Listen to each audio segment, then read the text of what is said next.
دنیای تلخ کارگر، یادمان فاجعه معدن طبس. واگن واگن جسد بیرون آورده می شود. کارگران را در معدن طبس کشتند. 52 کارگر زیر آوار سود سرمایه سوخته و له و تکه تکه شدند. این یک حادثه نیست. چیزی به نام حادثه کاری وجود ندارد.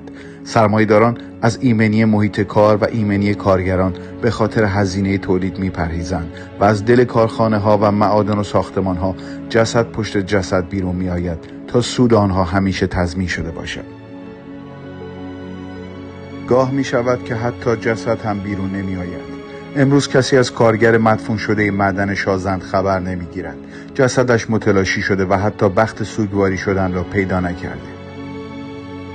تمامی پرسش ها و مباحث فنی مربوط به اینکه گاز سنجی در این معدن انجام نشده و غیره برای آنکه دست آخر سهل انگاری و یا در بهترین صورتبندی فساد را نتیجه بگیرند، جملگی برای پنهان کردن این است که جنایاتی از این دست ذات منطق سرمایه‌داری است.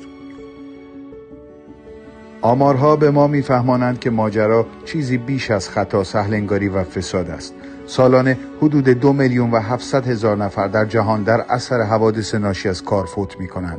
در ایران سالانه از حدود 10,000 مورد حوادث ناشی از کار 800 مورد به فوت منجر می شود.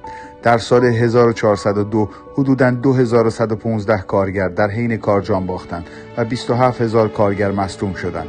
از اردیبهشت پارسال تا اردیبهشت امسال دست کم 1680 کارگر حین کار جانشان را از دست دادند. حالا طبس و شازند بخت خبری شدن پیدا کردند.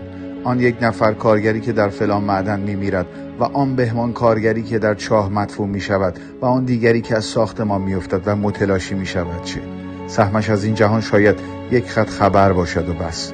اخبار را می‌خوانیم، خشمگین می‌شویم، کپشن و توییت می‌نویسیم، حتی سرود می‌سازیم و شعر می‌سراییم.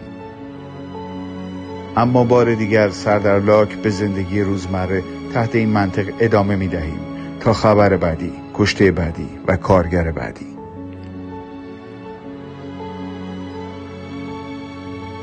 صفحه اصل 20 از این طریق با خانواده کارگران قربانی اعلام همدردی و همدلی می کند. مادر ببین مادر زمستونه، ببین احوالمو که مثل موی تو پریشونه، واسم رخته ازا تن کن، همینجا شم روشن کن که امشب حال من عین شب شام غریبونه.